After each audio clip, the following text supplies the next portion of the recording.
구약에 나오는 많은 사람들이 업적이 많다. 그때그때 필요한 일들을 해왔다. 그렇게 해서 마지막 얻은 결론이 예수 그리스도 한 사람이다. 이 한 사람을 향해 지금까지 역사가 진행해 왔다. 아브라함과 다윗의 자손 예수 그리스도의 계보라 하였다. 아브라함과 다윗의 자손 그 모든 계보들은 어디를 향해서 갔는가? 예수 그리스도라는 한 사람을 낳기 위해서 간 것이다.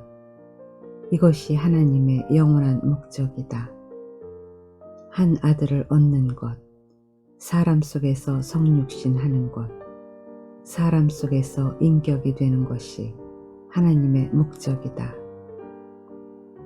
여호수아서와 사사기를 볼 때 이 사람들은 분명히 하나님의 일은 했지만 하나님의 생명의 중심에 있지는 않았음을 볼 수 있다. 이 사람들이 필요치 않다는 것은 아니다. 여호수아가 있으니 군대를 이끌고 가나안에 입성을 했고, 기드온이 있으니 블레셋을 쳐서 물리쳤으며, 삼손이 있으니 블레셋을 제압했고 뼈다귀 하나도 300명을 쳐 죽였던 것이다.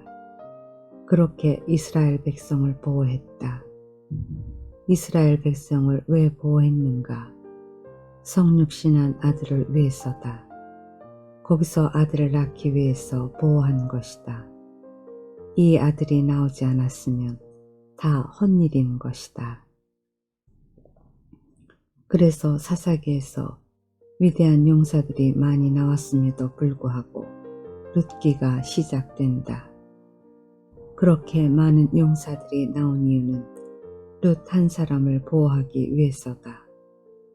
룻을 보호하여 다윗 왕 한 사람을 낳기 위해서 이 많은 사람들이 동원되었던 것이다. 병원의 원무과나 약제과의 직원들은 의사가 환자를 치료하도록 돕는 사람들이다. 칼을 잡고 수술하는 의사를 위해서 여러 면에서 돕는 사람들이 준비되어 있다. 그들은 의사 한 사람을 위해서 모든 것을 준비하다가 수술이 끝나면 해산한다. 그리스도가 나온 후 이스라엘은 임무가 끝나버렸다.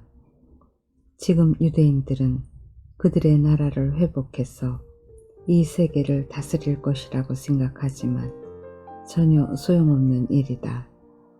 하나님은 거기서 이미 알맹이를 얻었기 때문에 껍데기는 필요 없게 되었다. 곡식을 키울 때를 생각해보자.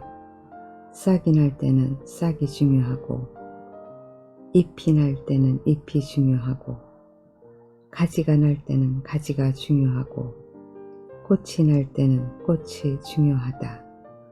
그런데 추수할 때가 되면 알맹이만 쓰고 다 버린다. 하나님의 경륜의 중심이 어디로 흐르는가를 모르면 방황하게 된다. 경륜의 중심을 모르면 하나님의 능력만 따라가다가 열매를 얻지 못한다. 이런 사람의 대표적인 예가 삼손이다. 분명히 그는 하나님의 일을 했다. 그러나 그의 생활이 흐트러졌고 마지막에 후회하고 회개해서 또다시 블레셋을 무찔렀다. 삼손 자신은 엉망진창인데 하나님의 신이 임할 때만 놀라운 사람이었던 것이다. 나도 전에는 오늘 내가 하나님의 말씀을 전할 때 하나님의 성령이 내게 크게 임하여 주옵소서 라고 기도했다. 설교하는 시간에 하나님의 신이 감동하기를 원했다. 전도를 하면서도 성령께서 인도하여 주시기를 원합니다 라고 기도했고, 무슨 일을 할 때마다 내가 이 일을 할 때 성령이 내게 임하여 주옵소서 라고 간구했다. 그 일을 하고 나면 성령은 떠날 것 아닌가. 우리는 이런 일을 해왔었다. 구약은 이렇게 흘러갔다고 할 수 있다.